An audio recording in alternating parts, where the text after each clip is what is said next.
Samuel Doe. 9 de septiembre de 1990. Monrovia, Liberia.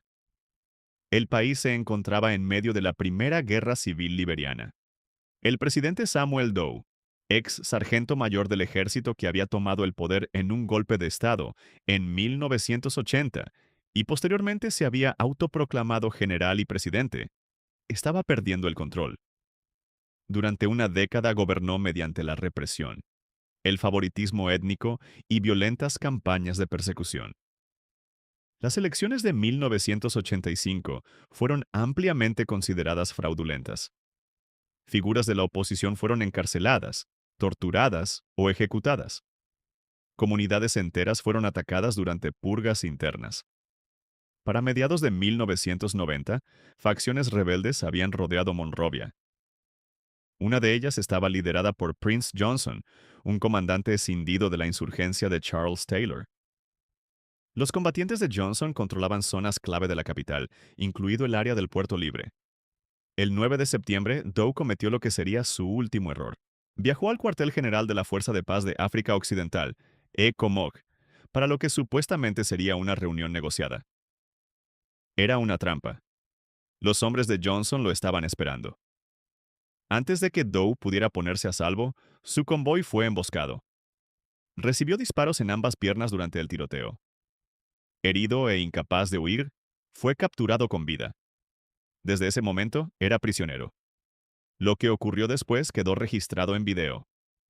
Las imágenes, que circularon internacionalmente, muestran a Doe sentado en el suelo, vestido solo con camiseta y ropa interior, con las piernas empapadas en sangre por las heridas de bala. Está visiblemente debilitado. A su alrededor hay rebeldes armados.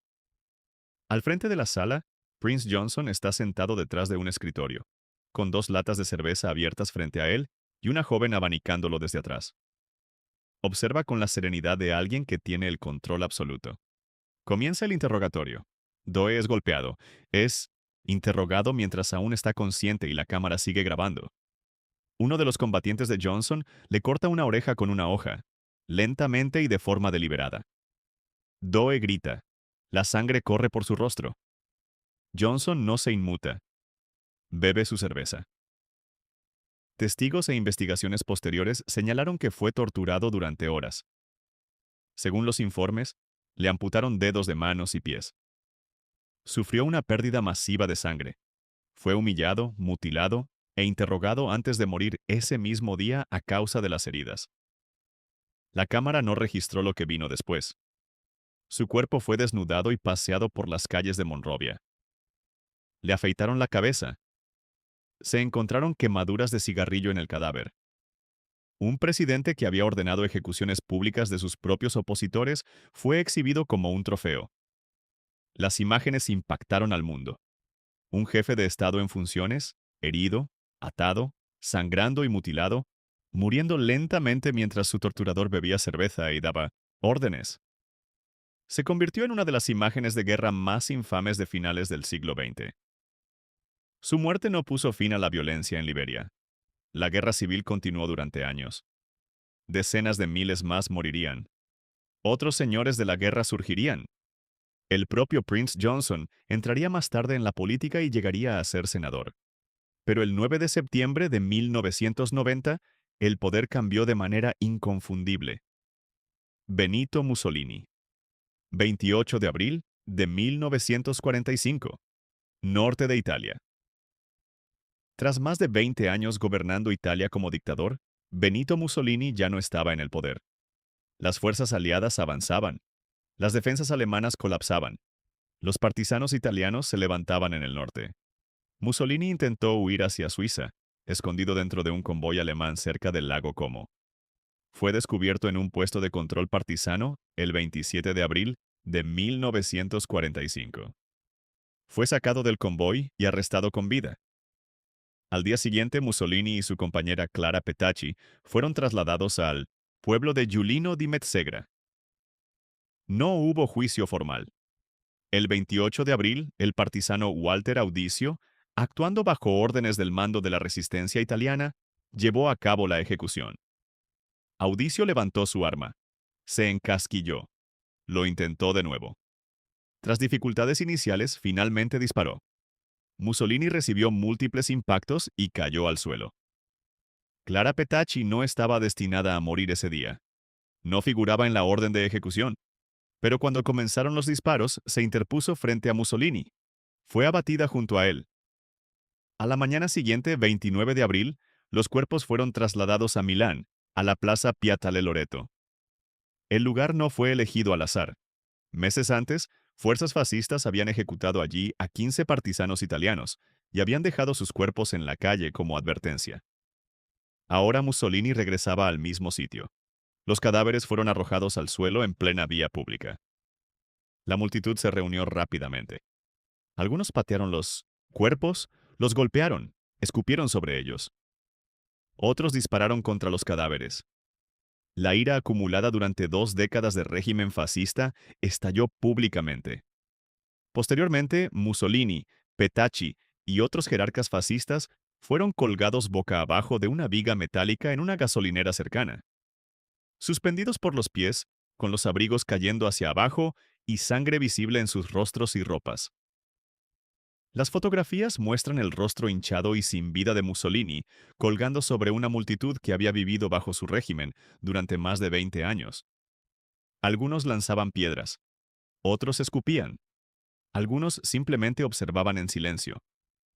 Durante horas los cuerpos permanecieron expuestos. El mensaje era claro: el régimen fascista había terminado.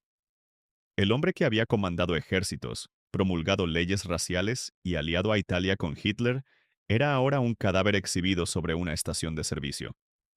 Más tarde ese día, los cuerpos fueron retirados y enterrados. Mussolini no murió en un campo de batalla. No fue juzgado en un tribunal formal.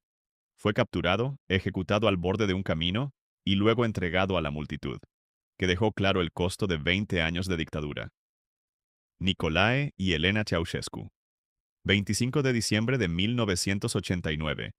Târgoviște, Rumanía. Durante casi 25 años, Nicolae Ceausescu gobernó Rumanía mediante vigilancia masiva, represión y miedo. Su esposa Elena ocupaba altos cargos en el partido y era considerada coarquitecta de los excesos del régimen. En diciembre de 1989, el sistema colapsaba. Las protestas estallaron en Timișoara y se extendieron a Bucarest. El ejército se fragmentó. La televisión estatal cayó en manos de los revolucionarios. El 22 de diciembre, los Ceausescu huyeron en helicóptero desde la sede del Partido Comunista, pero fueron capturados horas después cerca de Târgoviște y trasladados a un cuartel militar. El 25 de diciembre se reunió un tribunal militar dentro del cuartel. El juicio duró menos de una hora. Los cargos incluían genocidio, destrucción de la economía nacional y abuso de poder. No hubo defensa legal adecuada ni proceso probatorio extenso. El tribunal no fue convocado para deliberar, sino para concluir. Nicolae se mostró desafiante. Se negó a reconocer la autoridad del tribunal, insistiendo en que solo la Gran Asamblea Nacional podía juzgarlo. Elena reaccionó con furia, insultó a jueces y fiscales, lanzó amenazas y gritó constantemente. El veredicto fue la pena de muerte. Les ataron las manos a la espalda y los condujeron a un patio interior. 3 paracaidistas voluntarios del 64 Batallón fueron designados para ejecutar la sentencia. Cuando se dio la orden, los 3 abrieron fuego simultáneamente. Se estima que entre 30 y 60 disparos impactaron sus cuerpos. Murieron en segundos. La ejecución fue filmada. Lo que se transmitió por televisión fue una versión editada. Imágenes granuladas de 2 cuerpos en el suelo, difundidas a una población que necesitaba ver para creer. Fueron enterrados en tumbas apresuradas en Bucarest. En 2010, sus restos fueron exhumados y confirmados mediante análisis de ADN. Para muchos rumanos, la ejecución simbolizó el final violento de un régimen que había racionado alimentos, demolido barrios históricos, encarcelado disidentes y construido uno de los sistemas de vigilancia más opresivos de Europa del Este. Rumanía cerró ese capítulo no con una transición negociada, sino con disparos en un patio militar la mañana de Navidad. Muammar el-Gaddafi, 20 de octubre de 2011. Sirte, Libia. Tras más de 4 décadas en el poder, Muammar el-Gaddafi estaba huyendo. Bombardeos de la OTAN destruyeron su convoy en las afueras de Sirte. Los sobrevivientes se dispersaron. Gaddafi fue encontrado con vida dentro de un conducto de drenaje. Videos grabados con teléfonos móviles lo muestran ensangrentado y aturdido, rodeado de combatientes. Es golpeado, insultado y arrastrado. No fue ejecutado de inmediato. Posteriormente recibió disparos. Investigaciones de la ONU señalaron fuertes indicios de que fue ejecutado tras su captura. Murió ese mismo día. Su cuerpo fue trasladado a una cámara frigorífica comercial en Misrata, donde fue exhibido al público durante varios días. Multitudes acudieron a verlo. Finalmente, fue enterrado en una tumba secreta en el desierto. No murió en el exilio ni enfrentó juicio formal. Fue capturado, golpeado y asesinado. Saddam Hussein. 30 de diciembre de 2006. Bagdad, Irak.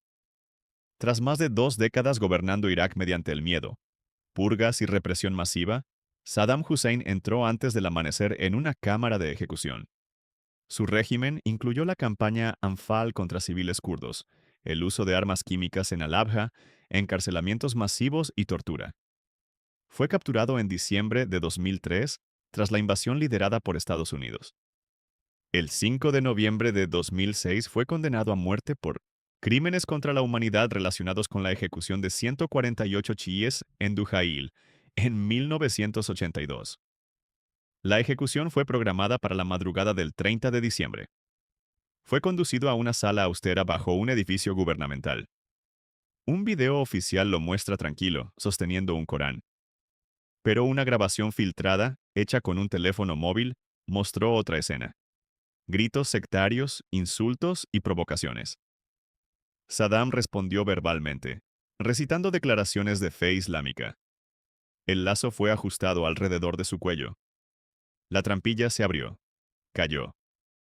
Según informes oficiales, murió por fractura cervical causada por la caída. Su cuerpo fue entregado a su familia y enterrado cerca de su ciudad natal.